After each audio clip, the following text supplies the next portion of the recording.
Hello, everybody. It is me, Sky Skater, at your service. And today I made a fun connection about a video game, and I need to shout this into the void before anyone else beats me to this idea. Now, I don't ever do scripting or editing. I was gonna do it for this video, but then I realized I really needed to shout this out. It's so cool. Hold on, give me a second. Whew.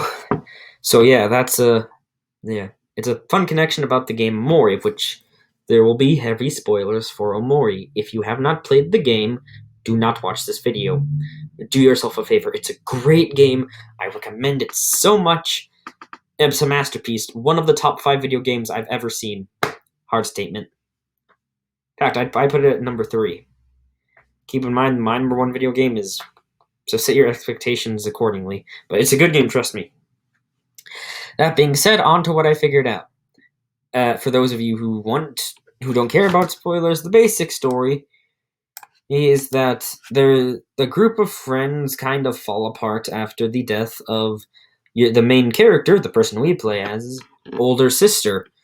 We learn why this is later, but for now, let's just move on with the thing.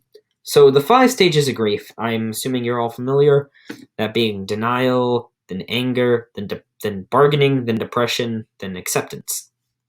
Well, each one of the 5 surviving characters, because it was a group of 6 minus Mari, that equals 5 remaining, each one kind of represents a different stage. Let's go with the easy ones. Again, this is your last chance. There will be heavy spoilers. But if you don't care about that stuff, we're going into it. Let's go. First of all, the easiest one. Kel is acceptance. I again recommend you play this game because you probably don't know who I'm talking about or what even these characters look like. So yeah, Kel is the one who's able to quickest recover and mentally rebound from Mari's death. He's the one who's there to cheer up his older brother, Hiro, who took the death quite a bit worse than him. He even joined the sports team to try and, get some energy out, get his frustration out on the court, which is a smart decision. He's the one who's always there for his friends and drags you out of your house in the game. And overall, he represents acceptance. This is fairly obvious.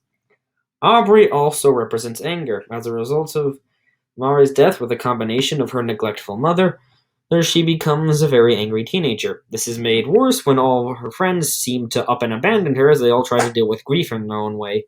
So when she goes to Basil's house and sees he blacked out all the photos, Basil blacked out all the photos, she gets quite angry, starts calling Basil names, and hangs out with a really bad crowd, carries the baseball bat with the spikes through it, that typical delinquent style for a while. She represents anger. For anyone who has played the game, this surprises you not at all, but she represents anger. I feel like that's a pretty obvious connection. Basil represents denial. And here's the heavy spoilers. When Sunny pushes Mari down the stairs and Mari dies as a result, Basil cannot believe it. He cannot believe, even if it was an accident, which it was, that his best friend Sunny would be even capable. He sees something behind Sunny, which isn't really there, and it's just his manifestation of his mind trying to wrap his head around it. He comes up with the whole fake the death as a suicide thing to protect Sunny, which causes every problem in the game afterwards. It leads directly into Sunny becoming a shut-in because of guilt for 4 whole years and the dream world being existed.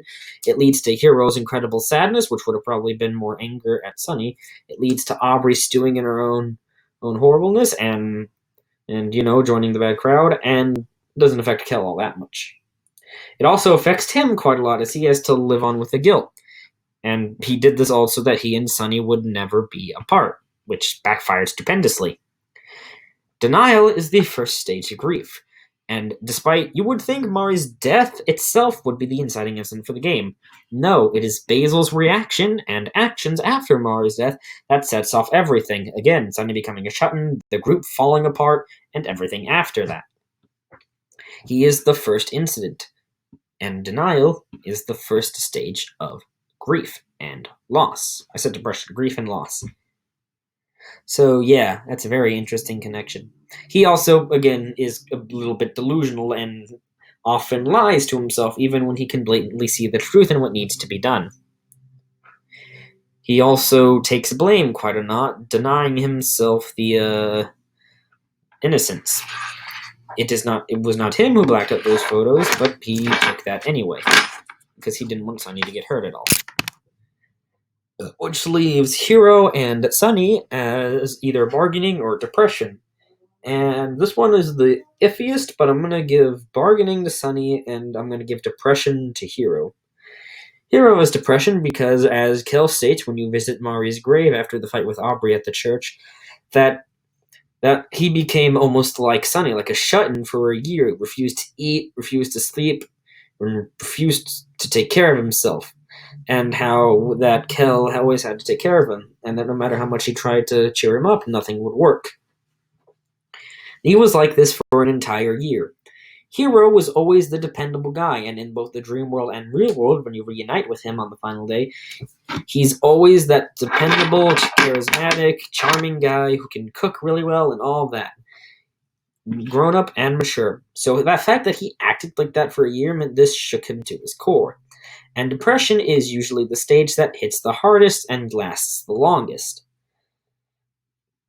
Now, again, this could be given to Sunny, as it lasted all 4 years in between Mari's death and when the game starts, but I think it more accurately describes Hiro and his state at the time.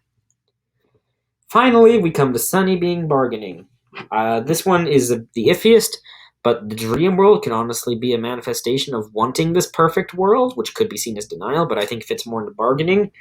Refusing to acknowledge and bearing down all these memories eases bargaining, and when you recover them, thinking if only him trying to Omori, which is the representation of Sunny in the dream world, quite literally fighting himself, bargaining, please let us stay in this dream world where everything is perfect, where Mari never died, and we can live here forever.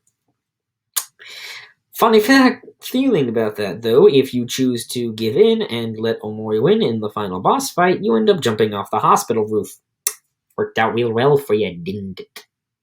So, anyway, yeah, those are the 5 characters that represent the stages of grief.